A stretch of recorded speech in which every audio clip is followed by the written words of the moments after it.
ಗುರುಭ್ಯೋ ನಮಃ. ಹರಿ ಓಂ.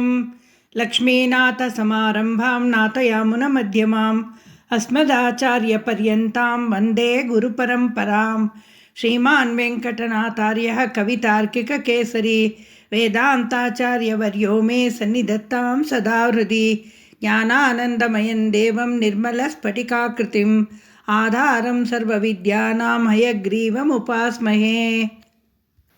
ಈ ದಿನ ಗುರುಪೂರ್ಣಿಮೆ, ವಿಶ್ವಾವಸು ನಾಮ ಸಂವತ್ಸರದ ಆಷಾಢ ಶುಕ್ಲ ಪೂರ್ಣಿಮೆ, ಕ್ರಿಸ್ತಶಕ 2025 ಇಸವಿಯ ಜುಲೈ ತಿಂಗಳ 10ನೇ ತಾರೀಕು ಗುರುವಾರ.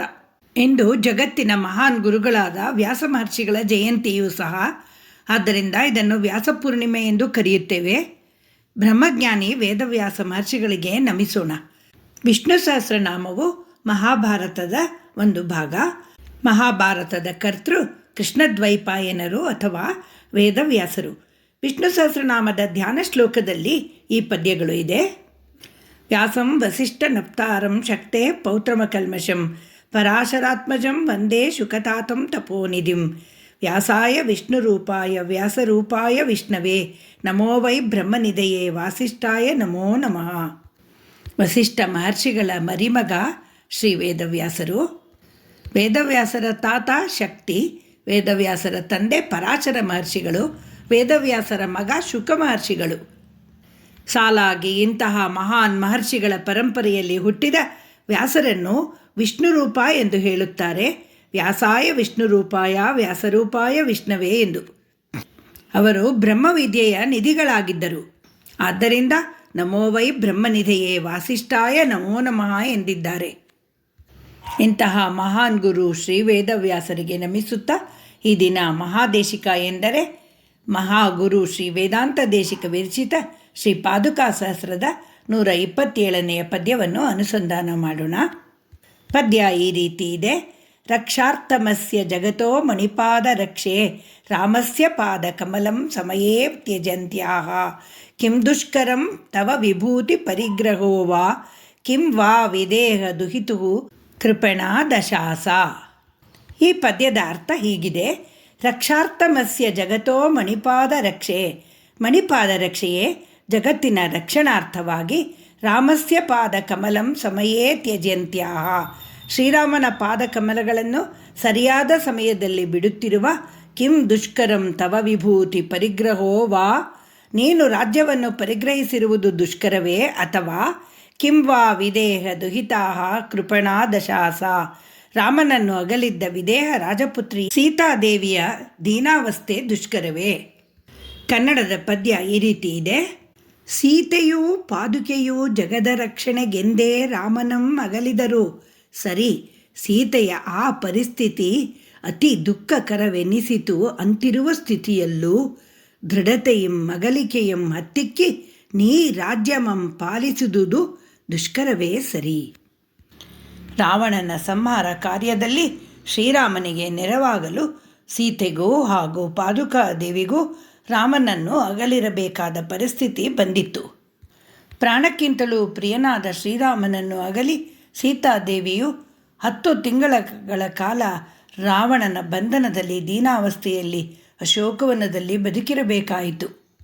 ಶ್ರೀರಾಮನ ಪಾದಗಳನ್ನು ಅಪ್ಪಿ ಹಿಡಿದಿದ್ದ ರಾಮನನ್ನು ಒಂದರಗಳಿಗೆಯೂ ಬಿಟ್ಟಿರಲಾರದ ಪಾದುಕಾದೇವಿಗೂ ಸಹಿತ ರಾಮನನ್ನು ಅಗಲಿ ಭರತನ ಹಿಂದೆ ಹೋಗಿ ಕೋಸಲದ ಸಿಂಹಾಸನವನ್ನೇರಿ ಕುಳಿತು ಪ್ರತಿನಿತ್ಯವೂ ರಾಮನಿಗೆ ಸಿಗುತ್ತಿದ್ದ ವೈಭೋಗವನ್ನು ರಾಮನಿಲ್ಲದೆ ವಿರಹದಿಂದ ಅನುಭವಿಸಬೇಕಾಯಿತು.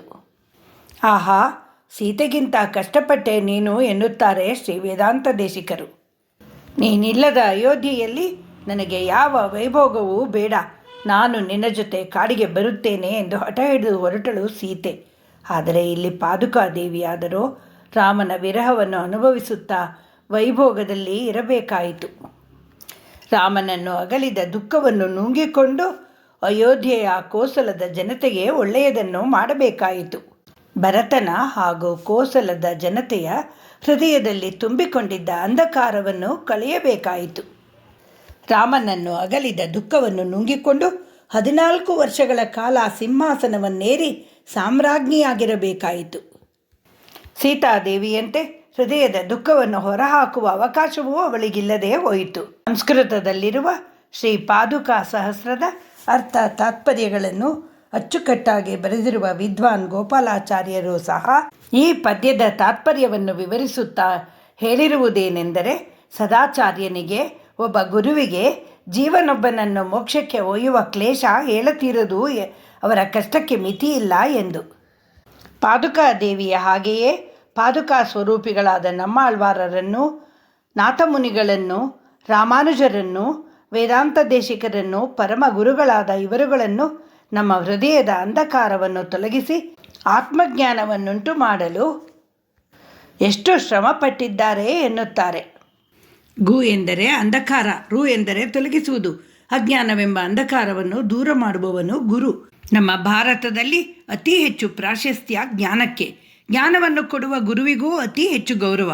ಜ್ಞಾನವನ್ನು ಪೂಜೆ ಮಾಡುವ ನಾಡಿನಲ್ಲಿ ತಲೆಬಾಗುವುದು ಸ್ವತಃ ಜ್ಞಾನಿಯಾಗಿ ಇತರರ ಅಜ್ಞಾನವನ್ನು ದೂರ ಮಾಡುವ ಮಹಾನ್ ಗುರುಗಳಿಗೆ. ಗುರುರಾದಿ ಅನಾದಿಶ್ಚ ಗುರುಹು ಪರಮದೈವತಂ ಗುರುಹು ಪರತರೋ ನಾಸ್ತಿ ತಸ್ಮೈ ಶ್ರೀ ಗುರವೇ ನಮಃ ಎನ್ನುತ್ತೇವೆ. ಮನುಷ್ಯ ಜೀವನಕ್ಕೊಬ್ಬ ಗುರುವು ಬೇಕೇ ಬೇಕು. ಈ ಜೀವನದಲ್ಲಿ ನಾವು ಏನನ್ನು ಸ್ವಂತ ಕಲಿತಿಲ್ಲ. ತಂದೆ ತಾಯಿಗಳು ಮೊದಲು ಪ್ರಪಂಚ ಜ್ಞಾನವನ್ನು ಕಲಿಸ್ತಾರೆ. ಅವರನ್ನು ಗುರುಸ್ಥಾನದಲ್ಲಿಟ್ಟು ಗೌರವದಿಂದ ಪ್ರೀತಿಯಿಂದ ಕಾಣುತ್ತೇವೆ. ಇನ್ನು ಶಾಲೆಗೆ ಹೋದ ನಂತರ ಅಲ್ಲಿ ಶಿಕ್ಷಕರು ವಿಶೇಷವಾದ ಜ್ಞಾನ ನೀಡುತ್ತಾರೆ. ವಿಜ್ಞಾನ, ಗಣಿತ, ನೃತ್ಯ, ಸಂಗೀತ, ಕಲೆ, ಚರಿತ್ರೆ, ಭೂಗೋಳ ಇತ್ಯಾದಿ ಇತ್ಯಾದಿ ಭೌತಿಕವಾದ ಎಲ್ಲ ವಿದ್ಯೆಗಳನ್ನು ಅವರುಗಳಿಂದ ಕಲಿಯುತ್ತೇವೆ.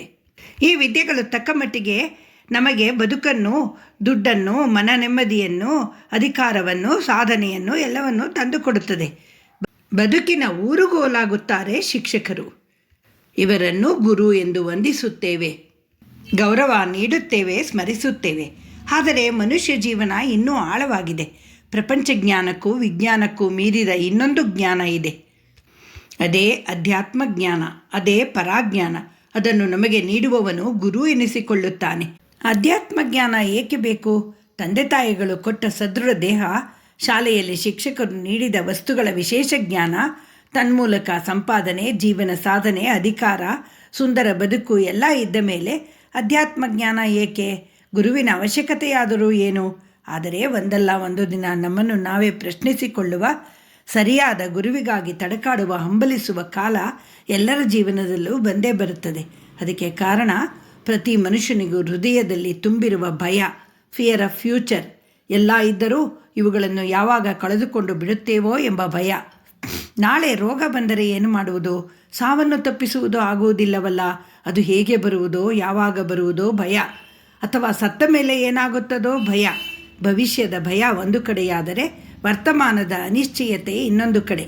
ಪ್ರತಿ ಕ್ಷಣದಲ್ಲೂ ಇದು ಮಾಡಲ, ಅದು ಮಾಡಲ, ಯಾವುದು ಸರಿ, ಯಾವುದು ತಪ್ಪು, ಯಾವ ದಾರಿ ಆರಿಸಿಕೊಳ್ಳಲಿ, ಕೆಲಸಕ್ಕೆ ಸೇರಿಕೊಳ್ಳಲ, ಸ್ವಂತ ವ್ಯವಹಾರ ಮಾಡಲ, ತಂದೆ ತಾಯಿಗಳ ಮಾತನ್ನು ಕೇಳಲ ಅಥವಾ ಕಟ್ಟಿಕೊಂಡ ಹೆಂಡತಿಯ ಮಾತನ್ನು ಕೇಳಲ. ಪ್ರತಿಯೊಂದರಲ್ಲೂ ಅನಿಶ್ಚಯತೆ ಪ್ರತಿ ಹೆಜ್ಜೆಯಲ್ಲೂ ಕಾಡುತ್ತಿರುತ್ತದೆ. ಅದು ಎಲ್ಲರಿಗೂ ಸ್ವಲ್ಪ ಹೆಚ್ಚು ಸ್ವಲ್ಪ ಕಮ್ಮಿ ಹಾಗೇ ಆಗುತ್ತದೆ. ಇನ್ನು ಭೂತಕಾಲದ ಭೂತ ಬೆಂಬಿಡದೆ ಮನಸ್ಸನ್ನು ಕಾಡುತ್ತಿರುತ್ತದೆ. ನಾನು ಈ ರೀತಿ ಮಾಡಿದುದು ಸರಿಯಾಗಲಿಲ್ಲ, ಬೇರೆ ರೀತಿ ಮಾಡಿದ್ದರೆ ನನ್ನ ಬದುಕು ಇನ್ನೂ ಚೆನ್ನಾಗಿರ್ತಿತ್ತು. ಹೀಗೆ ಎಷ್ಟೋ ಪಶ್ಚಾತ್ತಾಪಗಳು, ತಪ್ಪಿನ ಅರಿವುಗಳು, ಆಗಿ ಹೋಗಿದ್ದನ್ನು ಸರಿಪಡಿಸಿಕೊಳ್ಳಲಾಗದ ತುಡಿತಗಳು, ಮನಸ್ಸಿನ ಹತಾಶೆಗಳು, ಭವಿಷ್ಯತ್ತಿನ ಭಯ, ವರ್ತಮಾನದ ಮೋಹ, ಭೂತಕಾಲದ ಶೋಕ ಇವುಗಳನ್ನು ದೂರ ಮಾಡಿಕೊಳ್ಳಲು ಇರುವ ಒಂದೇ ಒಂದು ವಿದ್ಯೆ ಎಂದರೆ ಆತ್ಮವಿದ್ಯೆ, ಪರಾವಿದ್ಯೆ, ಅಧ್ಯಾತ್ಮ ವಿದ್ಯೆ. ಅದೇ ಈ ಜಗತ್ತಿನಲ್ಲಿ ಉತ್ಕೃಷ್ಟ ಜ್ಞಾನ. ಅದನ್ನು ಕಲಿಸುವವನೇ ಗುರು. ಗುರು ಎನಿಸಿಕೊಳ್ಳುವವನು ಸ್ವತಃ ಆಧ್ಯಾತ್ಮ ವಿದ್ಯೆಯನ್ನು ಗುರುವಿನಿಂದ ಕಲಿತಿರಬೇಕು. ಬುದ್ಧಿವಂತನಿರಬೇಕು, ಶ್ರದ್ಧೆ ಇರಬೇಕು, ಸಮರ್ಪಣೆ ಇರಬೇಕು, ಜಗತ್ತಿಗೆ ಒಳಿತನ್ನು ಮಾಡಬೇಕೆಂಬ ತುಡಿತ ಇರಬೇಕು. ಗುರುವಿನಿಂದ ಕಲಿತದ್ದನ್ನು ಶಿಷ್ಯನಿಗೆ ಸಂವಹಿಸುವ ಕಲೆ ಗೊತ್ತಿರಬೇಕು. ಎಷ್ಟೇ ಕಷ್ಟ ಆಗಲಿ ಶಿಷ್ಯನ ಕೈ ಹಿಡಿದು ಅವನ ಈ 3 ತಾಪತ್ರಯಗಳನ್ನು ಪರಿಹರಿಸುವ ಆತ್ಮಜ್ಞಾನ ನೀಡುವ ಸಾಮರ್ಥ್ಯವಿರಬೇಕು. ಅವನೇ ಶ್ರೇಷ್ಠ ಗುರು ಎನಿಸಿಕೊಳ್ಳುತ್ತಾನೆ. ಜಗತ್ತಿನ ಅತ್ಯಂತ ಶ್ರೇಷ್ಠ ಗುರು ಶ್ರೀಕೃಷ್ಣ ಪರಮಾತ್ಮ. ಅದನ್ನು ನಮಗೆ ಮಹಾಭಾರತ ಗ್ರಂಥದ ಮೂಲಕ, ಭಗವದ್ಗೀತೆಯ ಮೂಲಕ ತಲುಪಿಸಿದ ಶ್ರೀ ವೇದವ್ಯಾಸ ಋಷಿಗಳು ಸಹ ಮಹಾಶ್ರೇಷ್ಠ ಗುರುಗಳು. ಆದ್ದರಿಂದ ಗುರುಪೂರ್ಣಿಮೆಯನ್ನು ವ್ಯಾಸಪೂರ್ಣಿಮೆ ಎಂದು ಕರೆಯುತ್ತೇವೆ. ಶ್ರೀ ವೇದವ್ಯಾಸರ ಜೀವನ ಚರಿತ್ರೆಯನ್ನು ಚಿಕ್ಕದಾಗಿ ಇಲ್ಲಿ ಹೇಳುತ್ತೇನೆ. ಸೃಷ್ಟಿಕರ್ತನಾದ ಬ್ರಹ್ಮನ ಮಗ ಮರೀಚಿ ಮಹರ್ಷಿಗಳು. ಮರೀಚಿ ಮಹರ್ಷಿಗಳ ಮಗ ಕಶ್ಯಪ ಮಹರ್ಷಿಗಳು. ಕಶ್ಯಪ ಆದಿತ್ಯರ ಮಕ್ಕಳು ಮಿತ್ರ ಮತ್ತು ವರುಣರು. ವರುಣನ ಮಗ ಅಗಸ್ತ್ಯರು. ಮಿತ್ರನ ಮಗ ವಸಿಷ್ಠ ಮಹರ್ಷಿಗಳು. ಇವರಿಬ್ಬರ ತಾಯಿ ಊರ್ವಶಿ. ಒಮ್ಮೆ ವಸಿಷ್ಠ ಮಹರ್ಷಿಗಳ ಆಶ್ರಮ ದುಷ್ಟರ ಹಲ್ಲೆಗೆ ಒಳಗಾಗಿ ಆಶ್ರಮ ಪೂರ ಸುಟ್ಟು ಹೋಗುತ್ತದೆ. ಅದರಲ್ಲಿ ವಸಿಷ್ಠರ ಸಕಲ ಸಮಸ್ತವೂ ಇಲ್ಲವಾಗುತ್ತದೆ. ಹತಾಶರಾಗಿ ವಸಿಷ್ಠರು ಆತ್ಮಹತ್ಯೆ ಮಾಡಿಕೊಳ್ಳಲು ಹೋಗುತ್ತಾರೆ. ಹಿಮಾಲಯ ಪರ್ವತದಿಂದ ಬಿದ್ದರೂ, ವಿಷ ಕುಡಿದರೂ, ಸಮುದ್ರದಲ್ಲಿ ಮುಳುಗಿದರೂ, ನದಿಯಲ್ಲಿ ಹಾರಿದರೂ ಅವರು ಸಾಯುವುದಿಲ್ಲ. ಮಹಾಲಕ್ಷ್ಮಿ ತಾಯಿಯು ಅವರನ್ನು ಕಾಪಾಡುತ್ತಾಳೆ. ನಾರದ ಮಹರ್ಷಿಗಳಿಗೆ ವಿಷಯ ತಿಳಿದು ವಸಿಷ್ಠರಲ್ಲಿಗೆ ಹೋಗಿ ಅವರನ್ನು ಸಮಾಧಾನಪಡಿಸಿ ಮತ್ತೆ ಅವರನ್ನು ಅವರ ಆಶ್ರಮಕ್ಕೆ ಕರೆತಂದು ಬಿಡುತ್ತಾರೆ. ದೂರದಿಂದಲೇ ನಿರ್ಜನವಾದ ನಿಶೇಷವಾದ ಆಶ್ರಮವನ್ನು ನೋಡಿ ಕಣ್ಣೀರಿಡುತ್ತಾರೆ ವಸಿಷ್ಠ ಮಹರ್ಷಿಗಳು. ಆದರೆ ಆ ಸ್ಥಳದಿಂದ ಆಶ್ಚರ್ಯವೆಂಬಂತೆ ವೇದ ಮಂತ್ರ ಸ್ವರಗಳು ಇವರ ಕಿವಿಗಳಿಗೆ ಬೀಳುತ್ತದೆ. ಅಲ್ಲಿ ಹೋಗಿ ನೋಡಿದರೆ ಕಲ್ಮಷಪಾದನ ದಾಳಿಯಲ್ಲಿ ತೀರಿ ಹೋದ ಶಕ್ತಿಯ ಹೆಂಡತಿ ಅದೃಶ್ಯವಂತಿ ವೇದಗಳನ್ನು ಪಠಿಸುತ್ತಿರುತ್ತಾಳೆ. ಅವಳು ಗರ್ಭಿಣಿಯಾಗಿದ್ದಾಳೆ. ಅವಳ ಹೊಟ್ಟೆಯಲ್ಲಿ ಮಗು ಇದೆ. ನಂತರ ವಸಿಷ್ಠರು ಸಾಯುವ ಯೋಚನೆಯನ್ನು ಕೈಬಿಟ್ಟು ಅದೃಶ್ಯವಂತಿ ಹೊಟ್ಟೆಯಲ್ಲಿ ಹುಟ್ಟಿದ ಮಗನನ್ನು, ಅಂದರೆ ಮೊಮ್ಮಗನನ್ನು, ತನ್ನ ಮಗನಂತೆಯೇ ಬೆಳೆಸುತ್ತಾರೆ. ತಮ್ಮ ವಿದ್ಯೆಯನ್ನೆಲ್ಲ ಧಾರೆ ಎರೆಯುತ್ತಾರೆ. ಅವನಿಗೆ ಪರಾಶರ ಎಂದು ಹೆಸರಿಡುತ್ತಾರೆ. ಪರಾಶರ ಎಂದರೆ ಸತ್ತವರನ್ನು ಬದುಕಿಸುವವನು ಎಂದು. ಮಹಾಜ್ಞಾನಿಗಳಾದ ವಸಿಷ್ಠರ ಬಳಿ ವಿದ್ಯೆಯನ್ನು ಕಲಿಯುತ್ತಾ ಪರಾಶರರು ಮದುವೆಯನ್ನು ಮಾಡಿಕೊಳ್ಳದೆ ಆಗಲೇ ವೃದ್ಧರಾಗಿಯೂ ಹೋಗುತ್ತಾರೆ. ಆಗ ಅವರ ಮನಸ್ಸಿಗೆ ತೋಚುವುದು, ತಾನು ಕಲಿತ ವಿದ್ಯೆಗಳನ್ನೆಲ್ಲ ವಿಂಗಡಿಸಿ, ಜೋಡಿಸಿ, ಅಚ್ಚುಕಟ್ಟಾಗಿ ಮಾಡಿ, ವಿಭಾಗಿಸಿ ಜನತೆಗೆ ಕೊಡಬೇಕು ಎಂದು. ಇದಕ್ಕಾಗಿ ತನಗೆ ಒಬ್ಬ ಮಗ ಬೇಕು ಎಂದು ಬಯಸಿ ಬೆಸ್ತರ ಮಗಳಾದ ಮತ್ಸ್ಯಗಂಧಿಯನ್ನು ತನಗೆ ಮಗುವನ್ನು ಹೆತ್ತುಕೊಡಬೇಕೆಂದು ಪ್ರಾರ್ಥಿಸುತ್ತಾರೆ. ಮತ್ಸ್ಯಗಂಧಿ ವೃದ್ಧರಾದ ಇವರನ್ನು ಮದುವೆಯಾಗಲು ನಿರಾಕರಿಸುತ್ತಾಳೆ. ಆದರೆ ಪರಾಶರರು ಅವಳಿಗೆ, ನಿನ್ನ ಕನ್ಯತ್ವವನ್ನು ಹಾಳು ಮಾಡದೆ ನಾನು ನಿನ್ನಲ್ಲಿ ಮಗನನ್ನು ಪಡೆಯುತ್ತೇನೆ ಎಂದು ಹೇಳಿದಾಗ ಒಪ್ಪಿಕೊಳ್ಳುತ್ತಾಳೆ. ಅದಕ್ಕಾಗಿ ಪರಾಶರರು ಅವಳಿಗೆ 2 ವರಗಳನ್ನು ನೀಡುತ್ತಾರೆ. ಒಂದು, ಅವಳ ದೇಹದಿಂದ ಮೀನಿನ ವಾಸನೆ ದೂರವಾಗಿ ಸುಗಂಧಿಯಾಗಿ ಅವಳು ಸತ್ಯವತಿ ಎನಿಸಿಕೊಂಡಳು. ಎರಡನೆಯದು, ಅವಳ ಕನ್ಯತ್ವ ಹಾಗೇ ಉಳಿದು ನಂತರ ಅವಳು ಶಂತನ ಮಹಾರಾಜನನ್ನು ಮದುವೆಯಾಗಿ ಭರತಖಂಡದ ಸಾಮ್ರಾಜ್ಞಿಯಾಗಿ ಬದುಕಿದಳು. ನಿಮಗೆಲ್ಲ ತಿಳಿದಿರಬೇಕು, ಮಹಾಭಾರತದ ಭೀಷ್ಮನ ತಂದೆ ಶಂತನು ಮಹಾರಾಜ. ನಂತರ ಆ ಬೆಸ್ತರ ಕನ್ಯೆ ತಂದೆಗೆ ಮಾತ್ರ ವಿಷಯವನ್ನೆಲ್ಲ ಹೇಳಿ ಬೇರೆ ಯಾರಿಗೂ ತಿಳಿಯಬಾರದೆಂದು ಒಂದು ದ್ವೀಪಕ್ಕೆ ಹೋಗಿ ಮಗುವನ್ನು ಹೆರುತ್ತಾಳೆ. ದ್ವೀಪದಲ್ಲಿ ಹುಟ್ಟಿದ್ದರಿಂದ, ಕೃಷ್ಣವರ್ಣ ಹೊಂದಿದ್ದರಿಂದ ಅವನಿಗೆ ಕೃಷ್ಣದ್ವೈಪಾಯನ ಎಂದು ಹೆಸರಾಗುತ್ತದೆ. ತಾಯಿಯ ಜೊತೆ 8 ವರ್ಷಗಳ ಕಾಲ ಇದ್ದ ಕೃಷ್ಣದ್ವೈಪಾಯನರು ನಂತರ ತಂದೆಯ ಬಳಿಗೆ ವೇದ ಕಲಿಯಲು ಹೊರಟು ಹೋಗುತ್ತಾರೆ. ಹಾಗೆ ಹೋಗುವಾಗ ಕಣ್ಣೀರಿಡುತ್ತಿದ್ದ ತಾಯಿ ಸತ್ಯವತಿಗೆ ಅವರು, ಅಮ್ಮ, ನೀನು ಯಾವಾಗ ನೆನಪಿಸಿಕೊಂಡರೂ ನಾನು ನಿನ್ನ ಹತ್ತಿರ ಬರುತ್ತೇನೆ, ನಿನ್ನ ಕೋರಿಕೆಗಳನ್ನು ನಡೆಸಿಕೊಡುತ್ತೇನೆ ಎಂದು ಹೇಳಿ ಹೋಗುತ್ತಾರೆ. ಮುಂದೆ ಕೃಷ್ಣದ್ವೈಪಾಯನರು ತಂದೆ ಪರಾಶರರ ಜೊತೆಯಲ್ಲಿ ಕುಳಿತು ಎಲ್ಲ ವಿದ್ಯೆಯನ್ನು ಸಂಪೂರ್ಣವಾಗಿ ಕಲಿತು ನಂತರ ಅವರ ಆದೇಶದಂತೆ ವೇದಗಳನ್ನು ವಿಭಾಗ ಮಾಡಿ ಜನಗಳಿಗೆ ಅನುಕೂಲವಾಗುವಂತೆ ಸಿದ್ಧಪಡಿಸುತ್ತಾರೆ.